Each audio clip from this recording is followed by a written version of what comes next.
ডাঁটিগুলো তো করলাম, খেয়ে নিছি। এখন এই কুচি কুচি করে কেটে কালো জিরা, কাঁচা লঙ্কা, রসুন দিয়ে এটা ভাজা করব। এটা করব বাটা, কচু পাতা বাটা খুব ভালোবাসে আমার হাজবেন্ড খেতে। চলো, এইগুলো খুব ভালোবাসে। কেটে নিচ্ছি কুচি কুচি করে।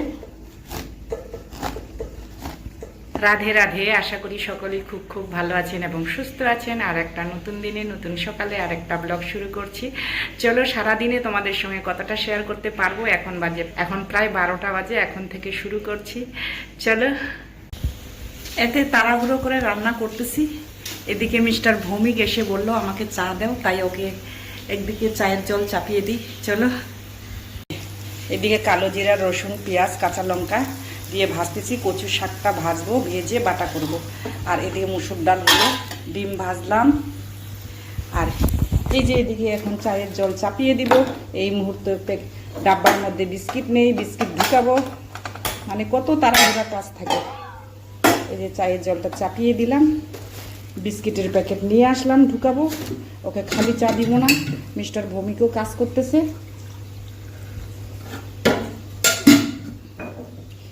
এখানে দুধটা ঢেলে রেখে দিলাম।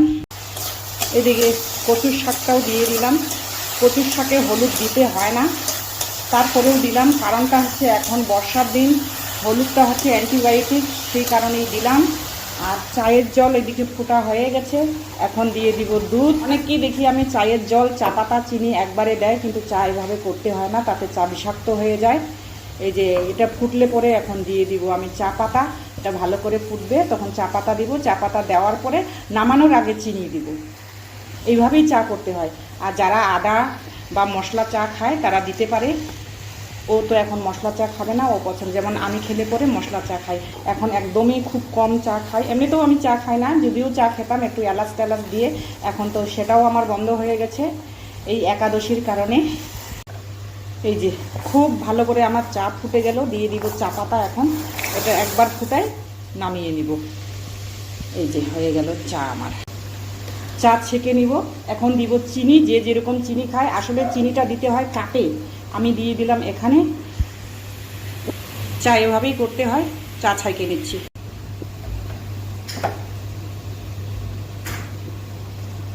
এই যে চা ছেঁকে নিলাম।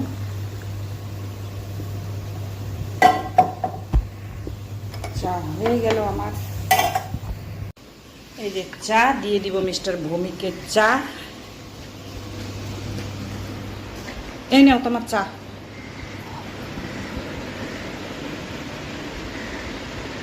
ও লেবার, মানে জলের কাজ করতে গিয়ে লেবারের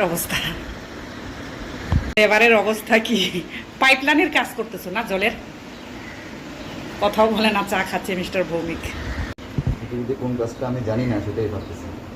বাবা, সত্যি কথা, তুমি অনেক কাজ জানো। কম্পিউটারের কাজ জানো, কম্পিউটারের সমস্ত কাজ তো নিজেই করো। তারপরে রং মিস্ত্রিও তুমি না, প্রিন্টারও। তারপরে জলের পাইপলাইন, আমাদের এত বড় বাড়ির সব পাইপলাইনগুলি তুমি করতেছো। ইলেকট্রিকের কাজ সব ওয়ারিং তুমি করছো। বাবা, ঠিক আছে, বাকিটা অন্য সময়। এই যে রসুন আর কালো জিরা মিক্সিতে বাটা হবে না, আমি শিলপাটাই বেটে নিচ্ছি, শিল নড়াই করে। এই যে বসে আছি। আর এইদিকে আমার সোনারানী চলে আসছে। এই যে আমার সোনারানী এখন কেক খাচ্ছে। পুরা সর্দি লেগে গেছে। হাই বলতো শোনা, হাই বল।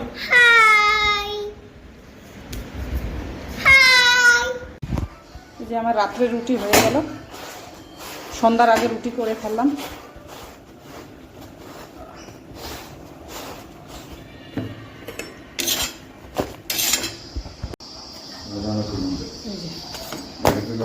রুটি হয়ে গেল আমার। আসলো, এসেই মানে চলছে বদমাশি করা আমার স্টেনের মধ্যে। আমার স্টেনটা অনেক মজবুত, সে কারণে এখানে উঠতে পারে, লাফাতে পারে। আমার চশমাটা, চশমা ছাড়া। এই দেখো স্টেনের মধ্যে, এই স্টেনে যদি আমরা দুইজন উঠি তবুও ভাঙবে না। এই দেখো স্টেনের উপরে উঠে, এতটা মজবুত স্টেন আমার। বাবা সেটিং রুম থেকে এখন বেডরুমে আসছে। আমার বড়লিংয়ের ডাব্বাটা নিয়ে এখন কি করতেছে রে, এত অত্যাচার রে, এত অত্যাচার। হ্যালো বলতেছে না, হ্যালো হ্যালো এত সব জিনিস মুখে দেয়। এই যে বোরোলিং এর কৌটাটা নেই, কোথায় ফেলাই দিছে, এটা মুখে দিছে। সব কিছু কেরা আরশোলা এরকম ডাব্বা ঢাক্কান বোতলের সব কিছু অত রিস্ক ওকে নিয়ে সব খেয়ে নেয়। যে এরকম ক্যাপ বোতলের ক্যাপগুলি দুজনে মিলে শর্ট করলাম, ওকে ড্রেসটা খুলে দিলাম, ও খুলবে না, এটাই পরবে ও। বেডরুমে আসলাম, ওকে ড্রেস চেঞ্জ করে দিলাম, নিজে করলাম। ওই যে কি করতেছে, এই যে আমার বিছানা কি আর বিছানা থাকে, এই যে আমার ড্রেসটা নিয়ে কি করতেছে এই যে এত অত্যাচার।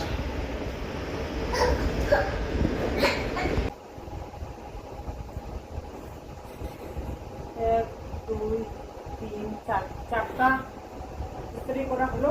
এটা করলে 5টা হবে, আরো কয়েকটা বের করতে হবে। খাওয়া দাওয়া করে, রাত্রের খাওয়া দাওয়া করে আমি ইস্ত্রি নিয়ে বসছি। আর মিস্টার ভৌমিক এখন ঘরে ঢুকলো। কয়টা বাজে? 10টা বাজে। এখন দিয়ে রাখছি, আর ইস্ত্রি করা হয়নি। কি করবা? হ্যাঁ,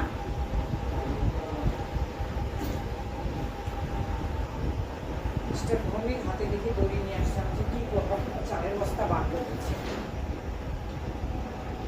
ছোট সোনা মানে সব নষ্ট করে গেছে। এখন না পাখি এসে সব ঢুকে খায় নেবে। তারপরে ইঁদুর আরশোলা কিচেনে ঠিক করে রাখো, বাইরে রাখো। এই গরমে কি ইচ্ছা করে এরকম ইস্তারি করার?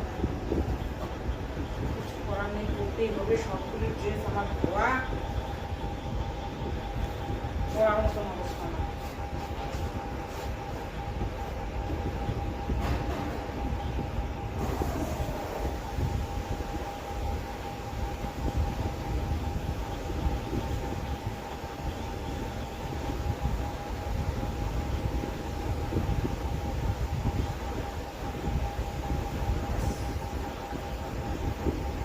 পাঁচটা কমপ্লিট, দেখি আরো বের করি। ব্রাশ করলাম, আরো 5টা কুর্তি ইস্তারি করলাম, তো আরো 5টা বের করলাম। তার মধ্যে আলমেরাটা ভাবছি আজকে গুছাবো। মানে ছোট সোনা যা করে রাখছে উল্টো পাল্টো সব। আর ডিম ছিল না, ওকে আনতে বললাম, ওর ডিম নিয়ে আসলো। ওকে সিদ্ধ বসাতে বললাম, সিদ্ধ হয়ে গেল। এখন দেখি ওই যে চালের বস্তাটাকে একেবারেই শুধু নষ্ট করতেছে ছোট সোনা, তাই ও মনে হয় বেঁধে রাখলো, এদিকে রাখতে হবে। আরে চলো গোলু বাবাকে আগে খেতে দিয়ে দিই। এই যে চিকেন 3 পিস দিলাম, আর এই যে ডিমটা গালায়। এখন গোলু বাবাকে দিব চিকেন আর একটা ডিম। কিচেন থেকে বেডরুমে চলে আসলাম, গোলু বাবাকে খেতে দিয়ে কতগুলি কাপড় বের করলাম। এগুলি একটু ভাঁজ করে রেখে, ভালো করে ভাঁজ করবো না, মানে অটোমেটিক ভাঁজ করে রেখে দিয়ে আবারও ইস্তারি করতে বসবো। কিন্তু কিছুক্ষণ রেস্ট নিতে হবে 10 মিনিট, কারণ হচ্ছে আমার কোমর আর পারছে না, এতটাই পেন হচ্ছে। তাই 10 মিনিট রেস্ট নিয়ে এগুলি মানে একদম একটু প্রাইমারি সেকশন গুছাবো। ভালো করে গুছালে তো সারা রাত্রেও আমার সময় হবে না। আর 10টা সোয়া 10টা বেজে গেছে। চলো এগুলি গুছিয়ে একটু রেস্ট নিয়ে গুছিয়ে নিই। এগুলি সব সোনা রানী ফেলছে, সব এগুলি এখন গুছাবো। আগে 5টা করলাম, পরে আবারও এই যে 5টা করলাম। এখানে টোটাল 10টা কুর্তি। আবারও ইস্তারি করছি, কাপড়গুলো ভাঁজ করি নাই, কারণ হচ্ছে কাপড়গুলো কখনোই ভাঁজ করা যাবে, কিন্তু ইস্তারিটা গরমের সময় এখন যখন মুড আছে সে কারণে ইস্তারিটাই আগে করে নিলাম। কারণ হচ্ছে ইস্তারি সবসময় করতে ইচ্ছা করে না, তার একবার যখন ইস্তারি করতে বসছি পুরোটাই করে নিলাম। কিন্তু আবারও বাকি আছে, বাকিটা যদি কালকে পারি, এই যে এখানে 2টা, আবার ওইদিকে আছে 4টা, যদি কালকে পারি তাহলে করব, না পারলে আর করবো না। যেদিন মনে হবে সেদিন করব। আজকের মতো আর এখানেই এন্ড করছি। সবাই ভালো থাকো, সুস্থ থাকো, আর একটা নতুন কন্টেন্টের সঙ্গে দেখা হবে। কিন্তু আমার আরও কাজ বাকি আছে। এই যে কতগুলি কাপড়, এই কাপড়গুলি আলমারিতে ঢোকাতে হবে এখন।